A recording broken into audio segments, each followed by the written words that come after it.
You don't have a time problem, you have an evening problem. Because every single day after work, the same lie sounds perfectly reasonable. You tell yourself you'll just relax for 10 minutes. 10 minutes later, it's dark outside, your back hurts from lying down, your phone is warm in your hand, and your ambitions are on airplane mode. That wasn't rest, that was sedation, and the cycle repeats tomorrow. Today, I'm going to show you 7 things you must do to stop wasting your evenings after work. Not motivational fantasy or unrealistic morning club nonsense, but real things for real people who come home tired, hungry, and mentally finished. The first thing you need to understand is that you must stop treating your evening like a reward. Your evening is not a reward for surviving the workday. It's a transition period. Right now, most people come home and immediately shift into shutdown mode. Shoes off, brain off, life off. You sit on the bed just for a second. That second turns into a Netflix negotiation with yourself. Just one episode, you promise. One episode later, you're staring at the clock thinking, why is it midnight already? And then comes the most dangerous sentence in modern life. I'll start tomorrow. Let me translate that sentence for you. Tomorrow equals never. Here's why this happens to almost everyone. After work, your brain doesn't want progress or improvement. It wants comfort and ease. A student says they'll study after dinner. Dinner turns into YouTube. YouTube turns into one more video. And suddenly they're watching someone explain productivity instead of being productive themselves. A working professional says they'll go to the gym after work, but first they check their phone, then sink into the couch, then promise themselves tomorrow. Even entrepreneurs fall into this trap. They say they'll just check messages quickly. 2 hours later, they've replied to everyone else's dreams and completely ignored their own. You don't open your phone because you're genuinely curious about something. You open it because it's the only place where nothing is required of you. No thinking, no pressure, no risk of failure. Now look at people who actually move forward consistently. They don't come home and ask themselves, what do I feel like doing tonight? They decide before the day ends. Mark Zuckerberg famously wears the same clothes every day, not because he's boring, but because he refuses to waste mental energy on decisions that don't matter. Elon Musk doesn't wait until night and think, should I work, relax, or scroll? His evenings already have assigned jobs. Not because he's somehow super motivated every single day, but because he doesn't trust his tired brain to make good choices. That's the crucial difference. Average people decide what to do after work when their willpower is depleted. Winners decide before work when their mind is clear. So here's the first practical thing you actually do. The moment you get home, you protect the first 30 minutes. Not for grinding or dreaming, but for transition. No phone, no bed, no couch during this window. You change your clothes, you drink water, you eat something proper, and you sit somewhere that is not where you usually waste time. Because once you hit the bed or couch, the evening is already decided. That's game over for your energy. This is why so many smart, hardworking people stay stuck. They don't lose to laziness, they lose to comfortable furniture. The second thing you must stop doing is deciding what to do with your evening after work. Because deciding after work is like grocery shopping when you're starving. Everything looks like a good idea, and you always regret it later. Watch this internal conversation that everyone has. You get home and think, okay, what should I do now? Your brain says, gym? Nah, too tired. Read something? Not in the mood. Work on goals? Maybe after dinner, let's just sit for a second and think. That thinking is exactly how the evening dies, because your brain at night is not a CEO making strategic decisions. It's an intern on its last day who doesn't want responsibility. It wants comfort, shortcuts, and snacks.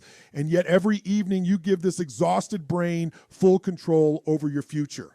At 10 in the morning, you feel confident and declare that you'll work on yourself tonight. At 3 in the afternoon, you become realistic and think, okay, maybe just one thing. At 8 at night, you turn into a philosopher asking what even is the point of life. Same person, completely different energy levels. And that's why deciding at night is a trap. You don't fail because you chose wrong. You fail because you chose when your brain was at its weakest. Here's the brutal rule. No evening decisions, 0. If you decide at night, you already lost.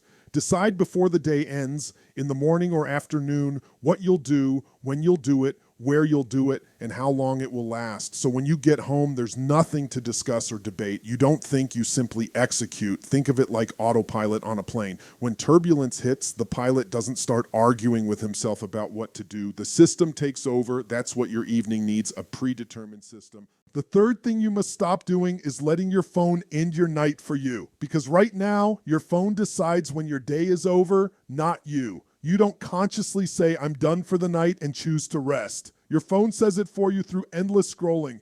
One more short video, one more message, one more just checking in, and suddenly your eyes hurt, your brain feels foggy, and you don't even remember what you just consumed.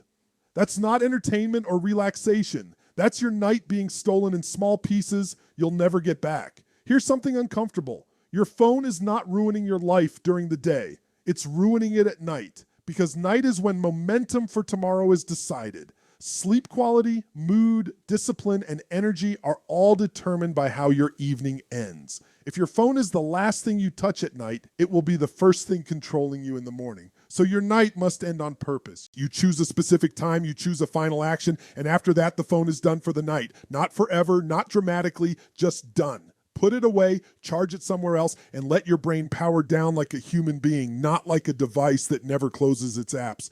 The fourth thing is to stop eating in a way that kills your evening. For most people, dinner is not fuel, it's a shutdown button. You come home tired and hungry. You tell yourself you'll eat first, then do something productive. Then you eat too much, too fast, or too late. 10 minutes later, your body feels heavy, your brain feels slow, and your motivation vanishes. That's not laziness, that's basic biology. What you eat at night decides how ambitious you're allowed to be afterward. If your body is busy digesting a massive meal, your brain is not going to be building or learning anything. Your dinner should not end your night. If you need to lie down after eating, you ate wrong for that time of day. Evenings are not designed for food comas. You don't need a perfect diet or complicated rules from Instagram. Just eat a little lighter, eat a little earlier, and eat with actual attention instead of scrolling while you eat. The fifth thing is to stop planning productive evenings. Plan tiny wins instead, because most evenings don't fail from laziness. They fail from overconfidence. At 6 in the evening, you feel ambitious and say, tonight, I'll fix my entire life. You plan to work out, read, learn a skill, plan tomorrow, and sleep early. That's not a realistic plan, that's a fantasy. By 8, reality arrives. You're tired, your brain is slow, and that beautiful plan collapses completely. So you do nothing, not because you're lazy, but because the bar you set was ridiculous. Look at people who are actually consistent. They don't plan productive evenings full of achievements. They plan small, guaranteed wins. Not, I'll work out for an hour, but I'll do 10 minutes. Not, I'll learn this entire skill, but I'll complete one small part. Your evening should have one tiny win, not 5 ambitious goals. Something so small you'd feel stupid skipping it. Write 1 paragraph, read 2 pages, do 5 push-ups, send 1 important message. Once that win is done, you can stop with no guilt and no pressure. And here's the funny part. Most of the time, after completing 1 tiny win, you naturally keep going. But even if you don't, the evening still counts because progress actually happened. The 6th thing is to stop carrying your workday into the evening mentally. For most people, work doesn't end at 6 in the evening. It just changes location. You leave the office physically, but the meeting follows you home. The email follows you to dinner. Your boss's comments follow you to bed. You're sitting on the couch with your phone, but you're not really present. You're replaying conversations, thinking I should have said that differently, worrying about what tomorrow might bring. Your body is home, but your brain is still at work. When work ends, it must end mentally too. That doesn't mean you stop caring about your job. It means you stop rehearsing problems you cannot fix at night. If something can be handled tomorrow, it does not belong in tonight's head. Give yourself a shutdown ritual. Write down tomorrow's one most important task. Close your laptop and say it out loud if necessary. Work is done for today.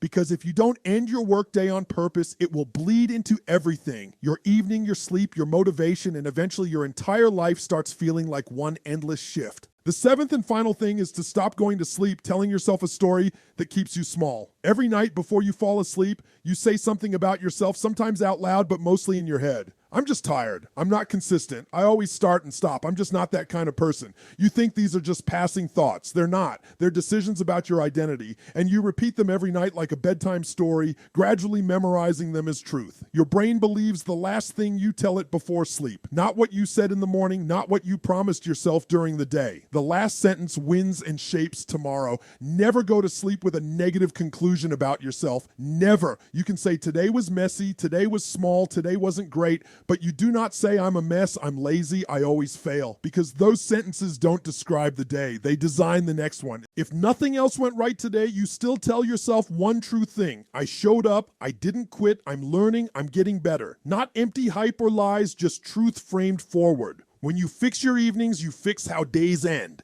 And when days end differently, weeks change, months compound, and life moves. You don't need perfect nights, you need honest ones. And if you do these 7 things even imperfectly, your evenings stop disappearing into nothing. They start building you quietly, daily, relentlessly. That's how real change actually happens.